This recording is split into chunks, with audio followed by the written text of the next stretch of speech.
I think it's the permission slip that we all want or need, and being taught to endure rather than being taught to thrive and move past survival.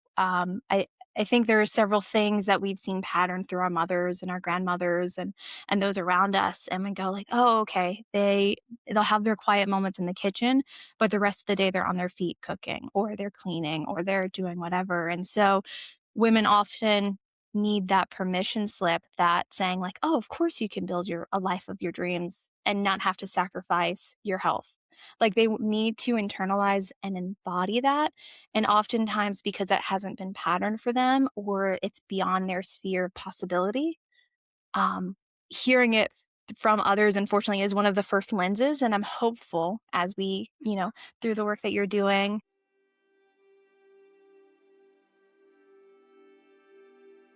Welcome back to Elevate Within. I'm your host, Sandy Davis. Elevate Within is for the high-achieving women in the messy middle, the space between who you were and who you're becoming.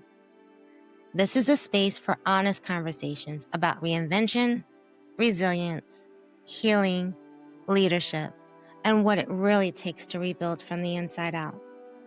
Each week, I'm joined by my co-host, Claudia Cuevas, licensed marriage and family therapist, as we explore the stories, lessons, and emotional realities behind transformation. Because reinvention isn't just about changing our circumstances. It's about understanding yourself. It's about healing. It's about letting go of who you thought you had to be so you can become who you were always meant to be. Whether you're navigating burnout, grief, identity shifts, career transitions, entrepreneurships, caregiving, or simply asking yourself, what's next? You are not alone. So take a breath, pull up a chair, and join us at the table. This is Elevate Within.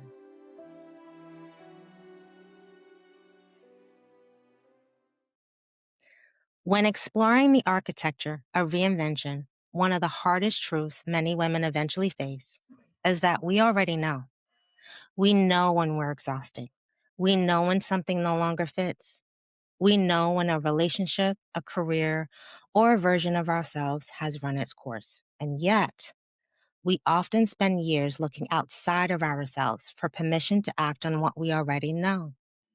Many high-achieving women have been taught to trust expertise, trust logic, trust credentials, trust everyone else's opinion except our own. But what happens when the next chapter of your life requires something different?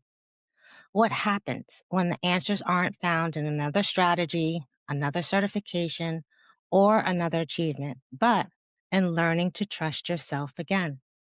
Today, I'm honored to introduce Tristen Stawicki.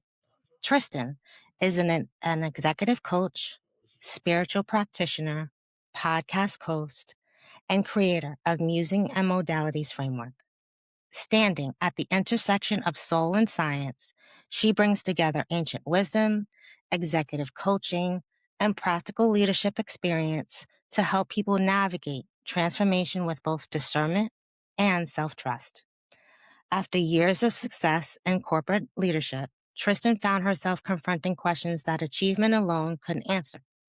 Her journey led her through personal transformation, healing, spirituality, and deep self-discovery, not by abandoning logic, but by integrating it with intuition and learning to trust the wisdom she already carried within herself. One of the most powerful insights Tristen shares is that so many women already know what isn't working. We know when we're burnt out. We know when we're unhappy. We know when we've outgrown roles, relationships, or a version of ourselves. But we've often been conditioned not to trust that knowing. Today, we're talking about self-trust, intuition, leadership, spiritual reinvention, authenticity, and what it means to stop outsourcing your power and return to yourself. Tristen, welcome to Elevate Within. Thank you, Sandy. I so adore you, and I'm so happy to be here. I am happy to have you here as well. Thank you so much for joining in the series. I appreciate it. Thank you. Before executive coaching and musing as a modalities, who were you professionally and what did success mean to you at that time? Mm. That's such a great question because there's so many versions of myself that took place in this kind of pivotal time before I started my business at 32.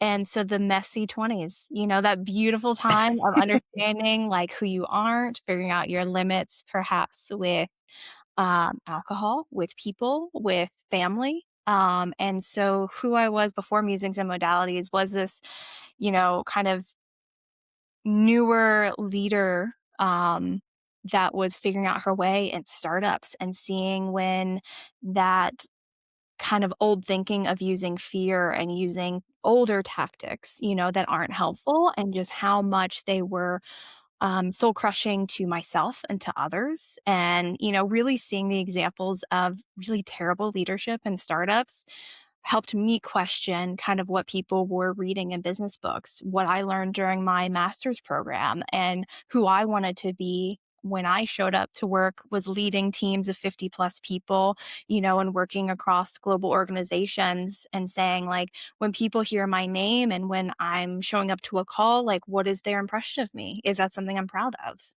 Hmm. I love that. Many women listening have built impressive careers but still feel disconnected from themselves. Yeah. Was there a moment when you realized achievement wasn't creating fulfillment?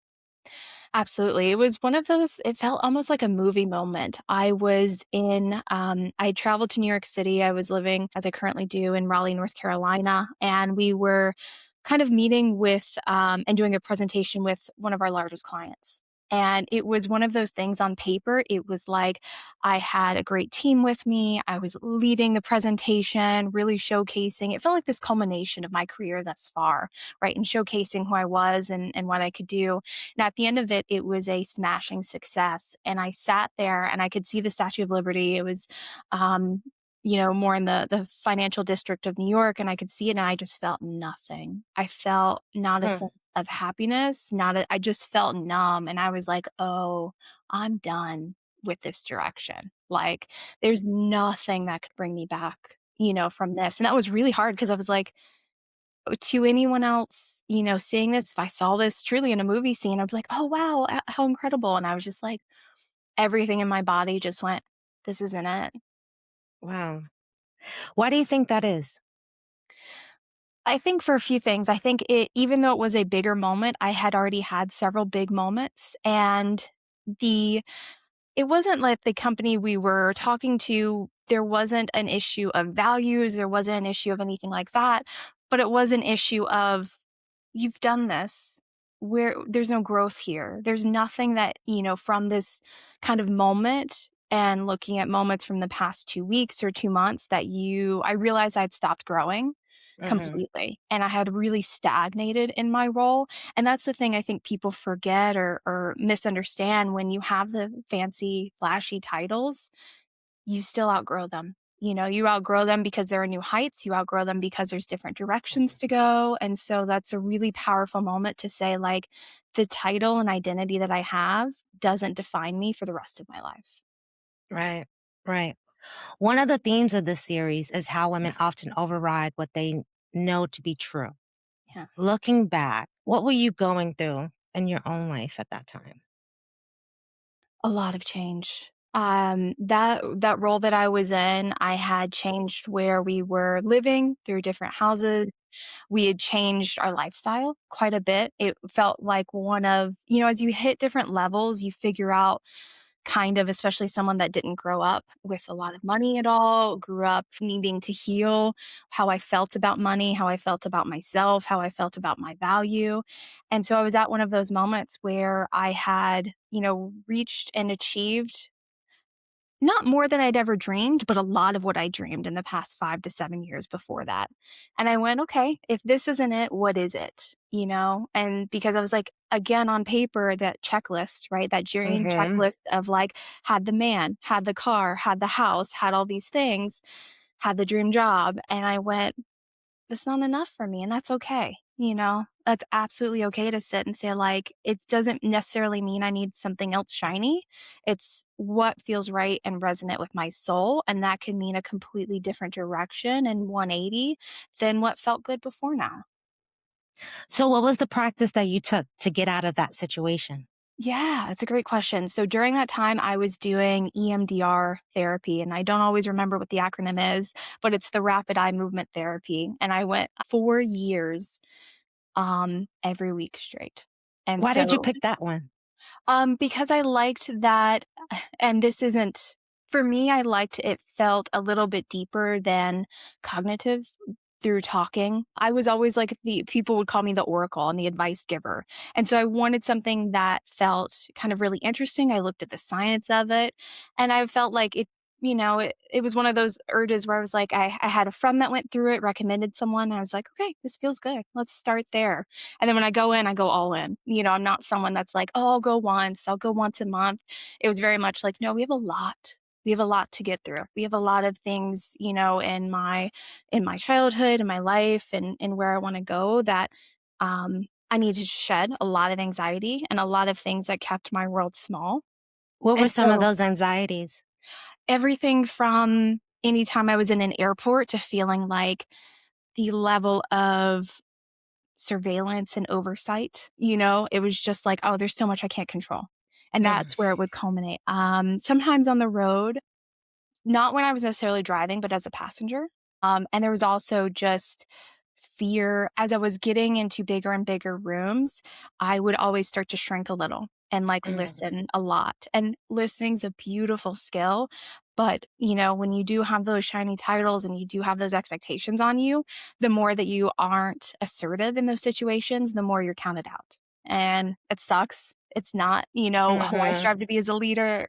When I see that happening to other people, I strive to build them up.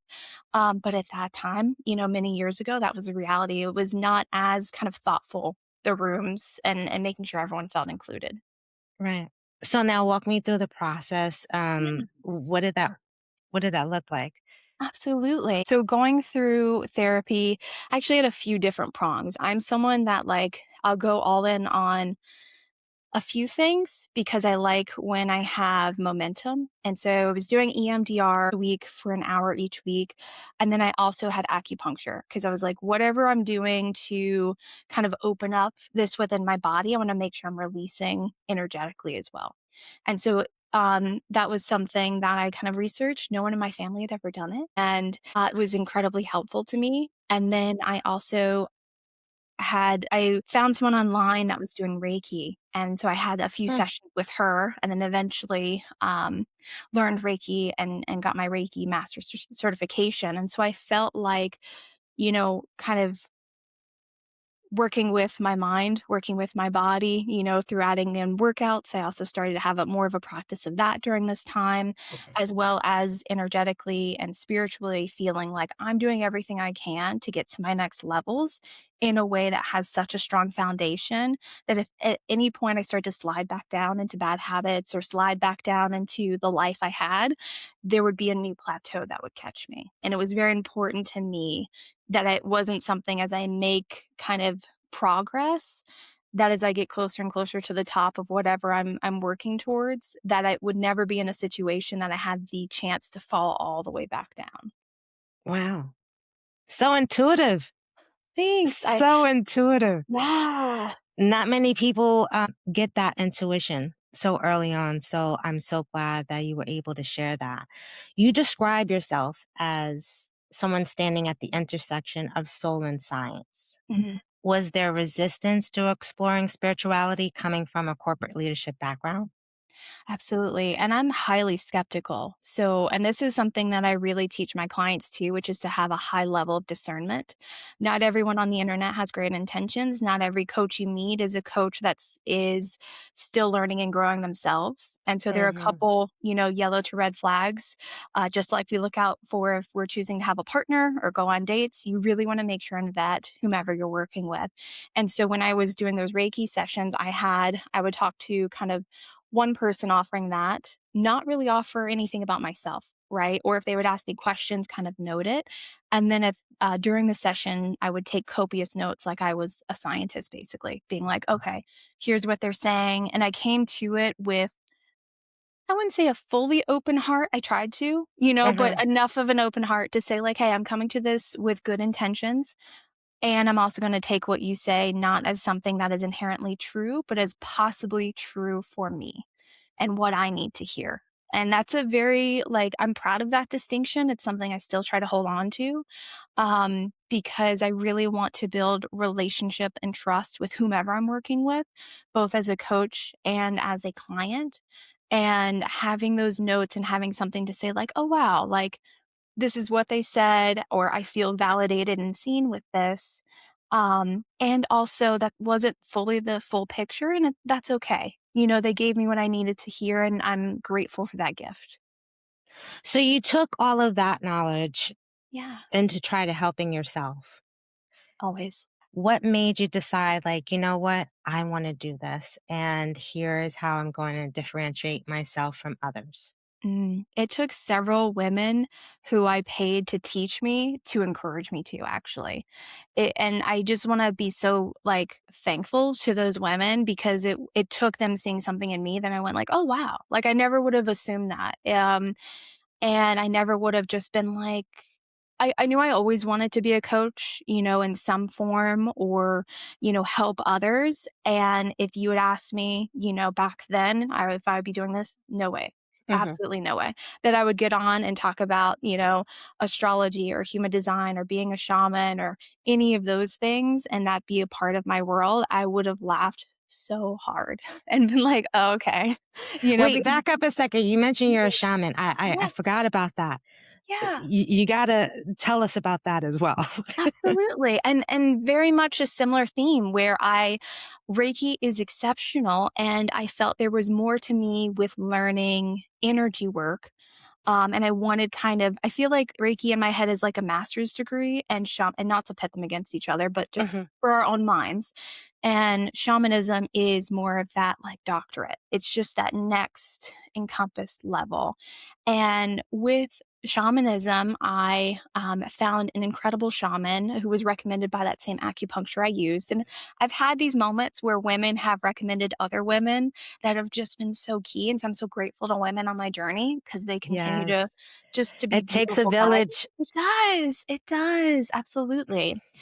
And so I started working with her and I started working with her at such a beautiful, pivotal time in my life where I needed um, support that she was able to offer. She does longer sessions in like 90 minutes to 2 hours, and being held in that container where you're opening up everything. We're getting into, past lives and all kinds of things. And I was like, wow, her ability to hold space and her ability to do this deep transformational work was unlike anything I'd seen before, even in MDR therapy, in any other circumstance. And so I worked with her for several years, and she had not taught and to this day, I don't think she's had any other students. And I begged her to teach me. I was like, I just Uh, want to learn this for me. This is where I'm at. But it's always, I love figuring out things. And I know if someone else is doing it and I can figure it out for myself. And yeah, it's been incredible. So I studied with her for several years. It's not a weekend course. It's very much an embodiment over a lifetime. And it's just so meaningful to me to kind of have that wisdom where I'm able to do past life clearings. I'm able to go into homes and completely clear the energy with them, and I'm able to take, everything I know from my corporate life and world and say, companies have energies, and when you sign into a company to mhm. building a company, you have to really understand that and work with it. Otherwise, it's gonna be an uphill battle or there's gonna be a cost that I don't know if you're willing to pay. And that's very different than someone giving you career advice or saying this is how you Mhm. build a team. Both are incredibly valuable. It's just very different. And that's the gift that being a shaman has offered me. Good. That's amazing. Now walk us through your practice. What do you do for women?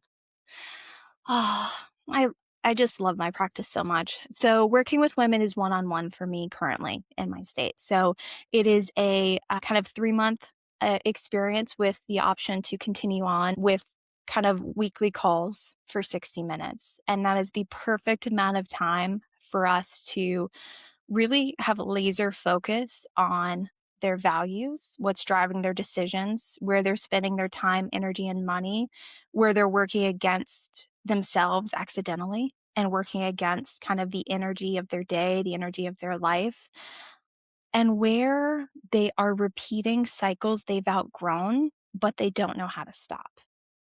Hmm. Yeah. What type of women are coming to you?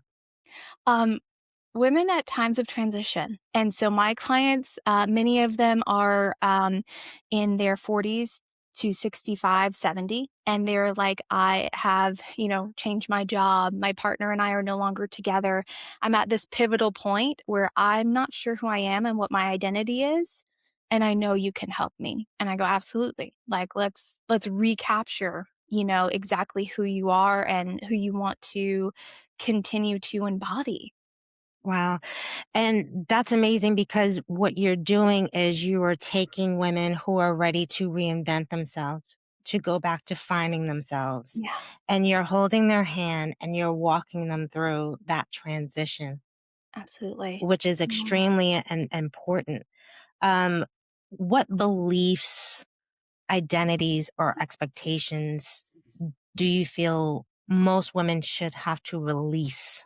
Mm. Though I am not a mother, I've worked with a lot of parents to say, really, it's oftentimes that the identity when someone becomes a parent gets really muddled, and rightfully so, Mhm. especially when a child is, under 5 and definitely under 2.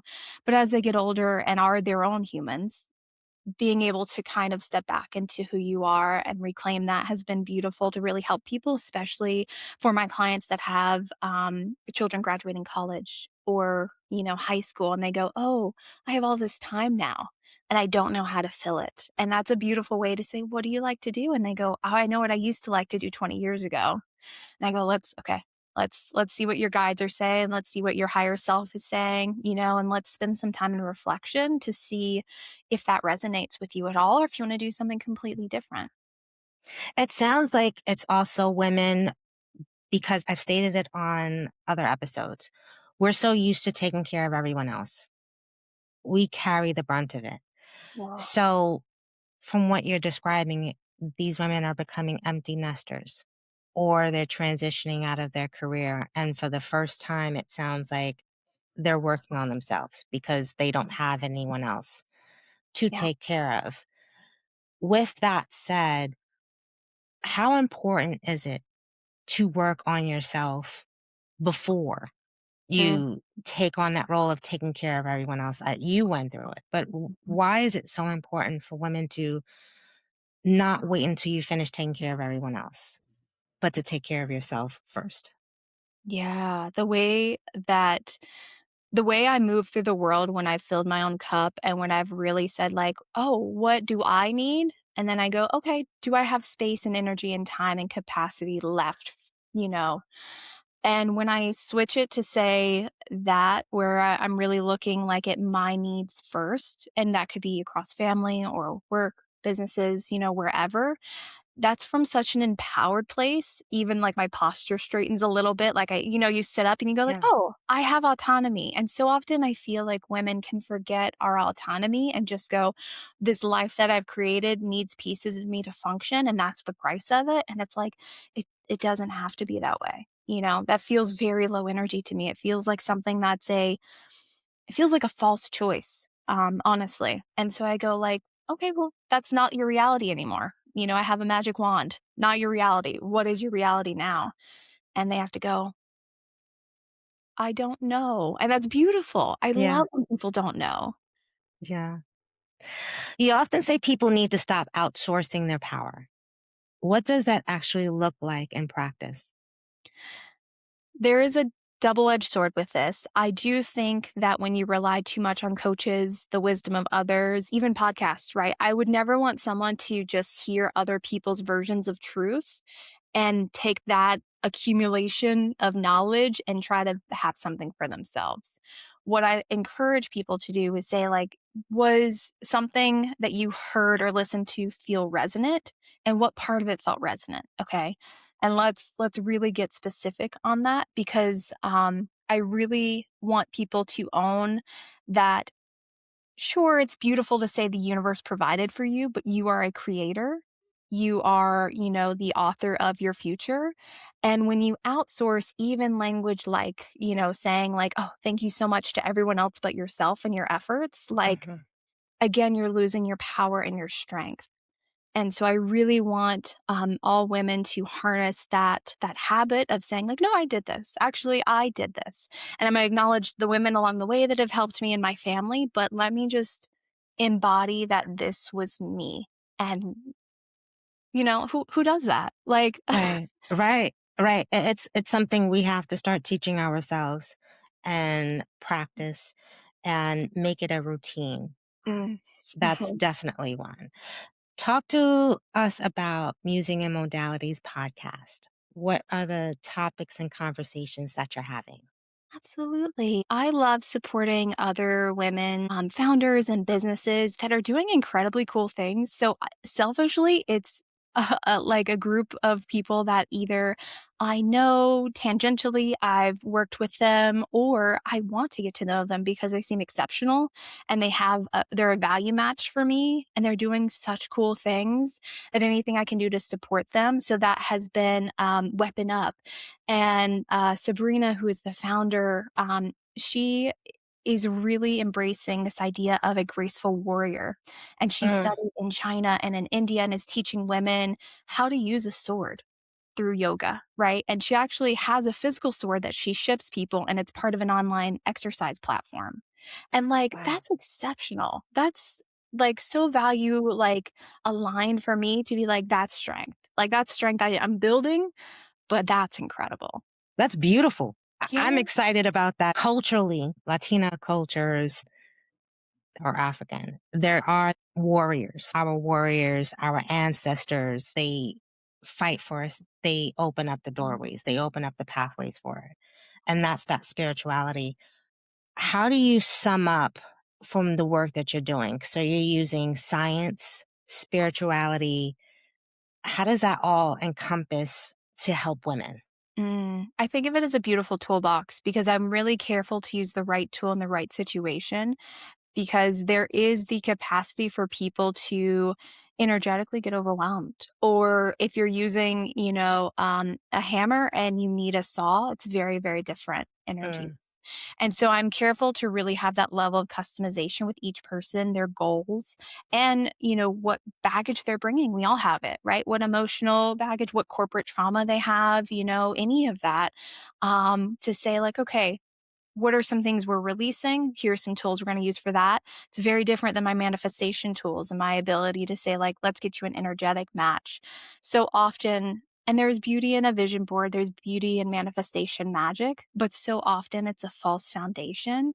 And I'm really careful to build up the person and their energy and their alignment, because if you just magnetize everything, the fear that you have still, the inability to say your prices without stuttering, right? Which is something I personally had to work on.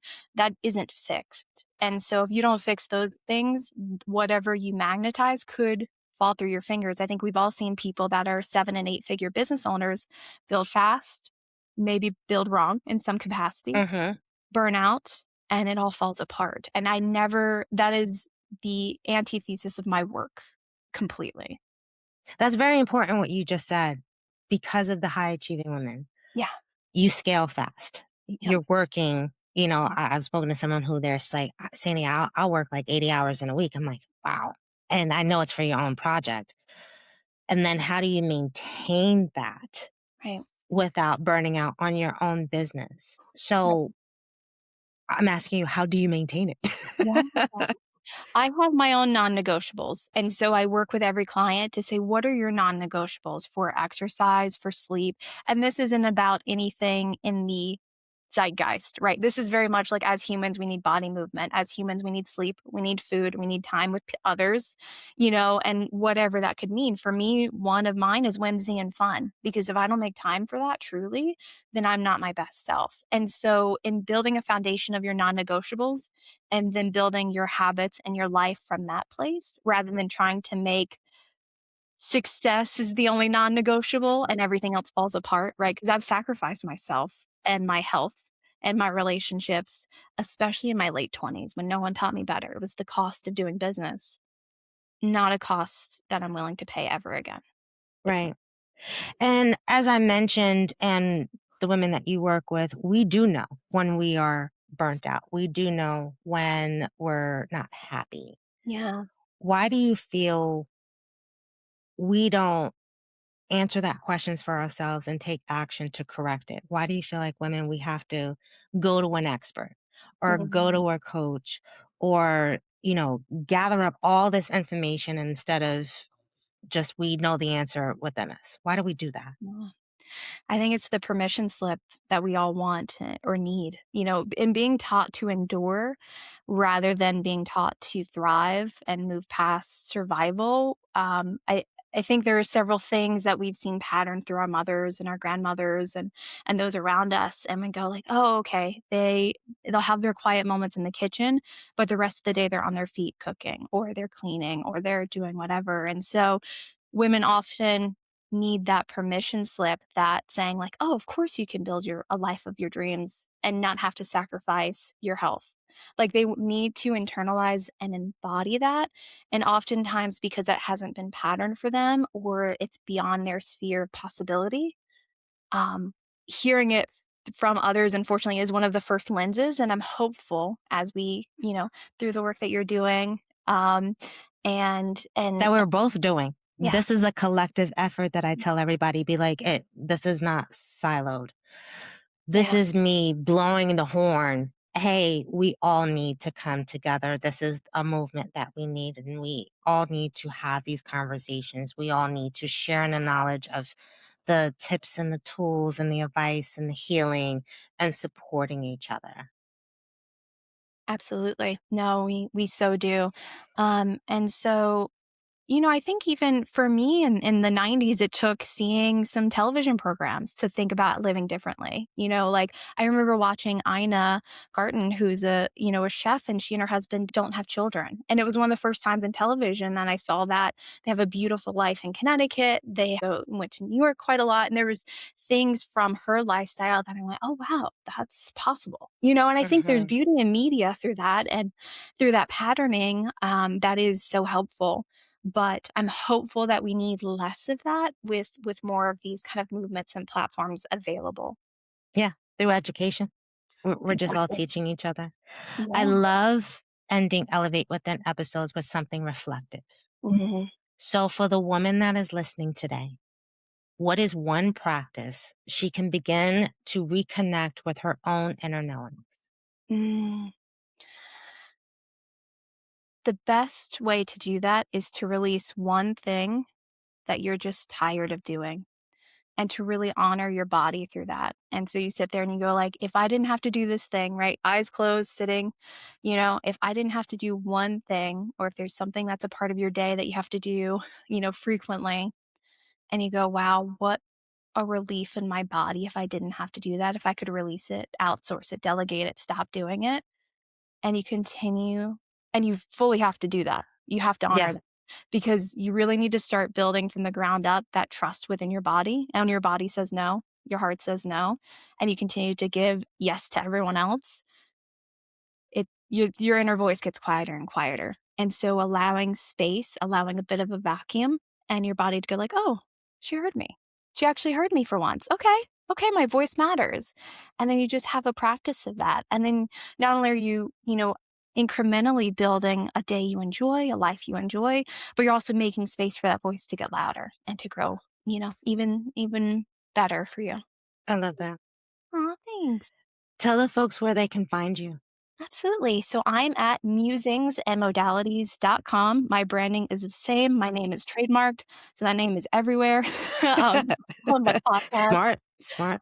I mean, that was one of the first things you have to do, gotta Hmm. get it done. But yes, and so from there we can, talk about reclaiming your legacy, talk about how you can, kind of release and make time for this intentional and beautiful work together. Tristan, thank you so much for joining us today and sharing your story, your wisdom, and everything else with this community. I greatly appreciate you. I so appreciate you. I adore you so, so much. Likewise. If you'd like to learn more about Tristan's work or connect with her directly, you'll find all of her information and links in the show notes. Until next time, keep elevating personally, professionally, and from within. And before I go, if no one told you that they loved you today, I love you. So Tristan, I love you. I love you. Take care. Bye. If this conversation resonated with you, you're not alone. That's exactly why this space exists. Elevate Within is for the high-achieving women in the messy middle, the space between who you were and who you're becoming. The Architecture of Reinvention is an invitation to pause, to reflect, to heal, and to begin the process of unbecoming everything you were told you had to be so you could become who you were always meant to be. Be sure to join us each Friday for our Architecture of Reinvention Roundtable discussions, where we continue these conversations and explore the deeper lessons, insights, tools, and reflections that emerge from each story. And if you haven't already, be sure to subscribe on Spotify, Apple Podcasts, and YouTube so you never miss an episode. For Apple Podcast listeners, I would be grateful if you leave a rating or review. It helps reach more women who may need this conversation right now. And if you'd like to go deeper, join us on Substack at Elevate Within. There, you'll find weekly essays and honest conversations about burnout, grief, reinvention, resilience, healing, and the messy middle. Free subscribers receive full access to all public content, while paid subscribers receive bonus essays, early access to upcoming series, behind-the-scenes recording, and opportunities to engage directly with the community. If you know of a woman who needs to hear this conversation today, please share it with her. You can find me on LinkedIn under Sandra Davis, on Substack at Elevate Within, and if you're in need of fractional COO work or would like to book a discovery call on how I can help, you can reach out to me at elevateopsadvisory.com. You'll find all those links in the show notes. Until next time, keep elevating personally, professionally, and from within.